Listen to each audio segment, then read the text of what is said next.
विधानसभा चुनाव से पहले जो सबसे बड़ी कठिन घड़ी होती है वो है उम्मीदवारों के सूचियों को लेकर, और तमाम राजनीतिक दल अब धीरे धीरे अपने पत्ते खोलने लगे हैं। बीजेपी ने कल 160 उम्मीदवारों की सूची घोषित की और जिसके बाद कांग्रेस ने अपनी दूसरी सूची घोषित की। मैं इस समय कांग्रेस कार्यालय पर मौजूद हूँ। कांग्रेस ने अपनी ये दूसरी सूची जो है वो 46 उम्मीदवारों की घोषित की है, और यहाँ पर मैं बता दूँ एक बोर्ड आपको कांग्रेस कार्यालय के बाहर दिखाई देगा जिसमें राहुल गांधी के 8 संकल्प जो जनता के सामने वो लेकर जा रहे हैं वो आपको यहाँ पर नजर आ रहा है, और साथ साथ में एक डिजिटल घड़ी जो बीजेपी के कार्यकाल समाप्त होने की घड़ी बता रही है कि इस दिन परिवर्तन आएगा। और हमारे साथ में हिरेन भाई मौजूद हैं जो आईटी सेल देखते हैं और इसके अलावा कांग्रेस प्रवक्ता भी हैं। हिरेन भाई, 89 उम्मीदवारों की सूची घोषित हो चुकी है, किस तरह की ये सूची है, क्या खास ध्यान रखा गया है इस सूची में? सबसे पहले तो जो इस 27 साल की जो भारतीय जनता पार्टी का कुशासन है उसको ज़्यादा से ज़्यादा लोगों के बीच में ले जाए। वैसे हमारे जो धारा सभ्य थे उनको 43 और 46 जो दो याद आई है। कांग्रेस के इतने 27 साल के शासन में यहाँ पर जो हमने फेस किया है कि भारतीय जनता पार्टी ने हर तरह की हथकंडे अपनाए हैं, धाक धमकी लोभ लालच सब करके, फिर भी ये जनता के आवाज़ को मजबूताई से विधानसभा के फ्लोर पे उन्होंने रखा है, लोगों के बीच में गए हैं। तो उनको हमने वो जो उन्होंने जनता के बीच में जो अपना विश्वास प्रस्थापित किया है उनको फिर से हमने मैदान में उतारा है। हम जब देखते हैं क्यों हम वापस उनको ला रहे हैं, क्योंकि उन्होंने अच्छा काम किया है।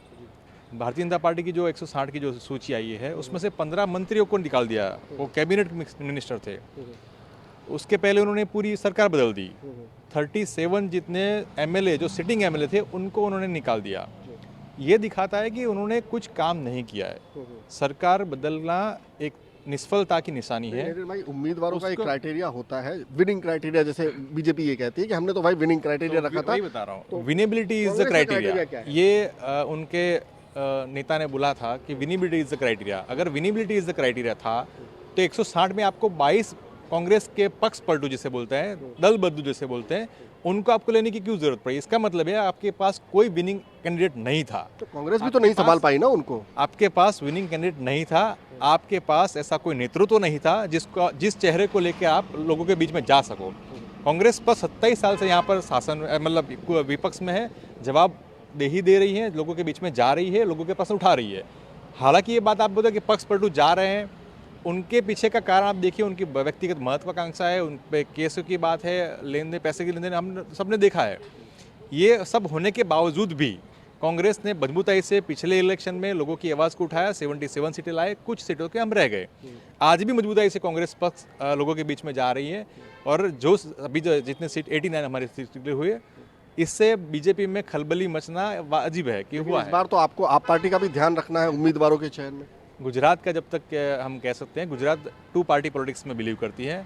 इसके पहले बहुत दिग्गज आए गए, केशुभाई से लेके शंकर सिंह से लेके बहुत दिग्गज आए गए, लेकिन कहीं पर उनको प्रजा ने उन पर विश्वास नहीं रखा। हिरेन भाई, आखिरी सवाल, क्या ये डर रहता है कि इसका नाम घोषित कर दें और कहीं ये बीजेपी में न चला जाए उम्मीदवार, क्योंकि आपके तो रोज ही कोई ना कोई जा रहा है?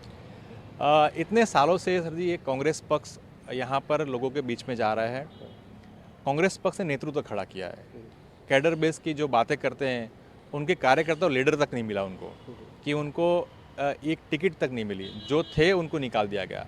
कांग्रेस पक्ष ने युवाओं की अच्छी फौज बनाई है, महिलाओं की फौज बनाई है, उनके पास नेतृत्व बहुत लंबा नेतृत्व है। आना जाना इलेक्शन के दौर में रहता है, व्यक्तिगत महत्वाकांक्षाएं रहती है। और हाँ, मैं आपके चैनल के माध्यम से कांग्रेस की 3 हमारी जो खामियां हैं वो गिनाना चाहूँगा। पहली खामी है कि हम धन के जो थैले हम खोल नहीं सकते, वो हमारी खामी है। दूसरा है कि हम कोई वहाँ से आया उसको सीधा मंत्री पद हम नहीं दे सकते। तीसरी खामी हमारी है कि हमारे पास ना ईडी है, ना सीबीआई है, ना कोई केंद्रीय एजेंसी है। ये 3 खामियां कांग्रेस में है, जिसका भारतीय जनता पार्टी बहुत फ़ायदा उठाती है और वही उस पर वो इलेक्शन लड़ती है। आज की तारीख में उनके पास कोई मुद्दा नहीं है, भरोसे की बात करते हैं, भरोसे की सरकार की बात करते हैं, लेकिन खुद के केंद्रीय मंत्रियों पे भरोसा नहीं है, 37 एमएलए पे भरोसा नहीं है। खुद के ला रही है कांग्रेस पक्ष 125 से ज़्यादा बैठक पे सरकार बनाएगी, जनता की सरकार बनेगी, राहुल जी के 8 वचन को प्रस्तावित करेगी। बिल्कुल, ये थे हिरेन जो कि बता रहे थे कि किस तरह से, हालांकि उन्होंने कमियां कह रहे हैं कांग्रेस की गिनाई, लेकिन कहीं ना कहीं आरोप जो है वो बीजेपी के सर मढ़ते हुए ये कहा कि इस बार कांग्रेस सरकार बनाने जा रही है। ये विश्वास है उनका अपना, लेकिन देखना होगा कि चुनाव में नतीजे किस तरह से आते हैं। कैमरामैन प्रीतेश के साथ भूपेंद्र सिंह, अहमदाबाद, न्यूज़ 24। नमस्कार, मैं हूं मानक गुप्ता। अगर आपको हमारा ये वीडियो पसंद आया हो तो इसे लाइक और शेयर जरूर करें, और हां, हमें सब्सक्राइब और फॉलो करना ना भूलें ताकि आप देश और दुनिया की कोई खबर मिस ना करें। तो जुड़े रहिए हमारे साथ और देखते रहिए न्यूज़ 24।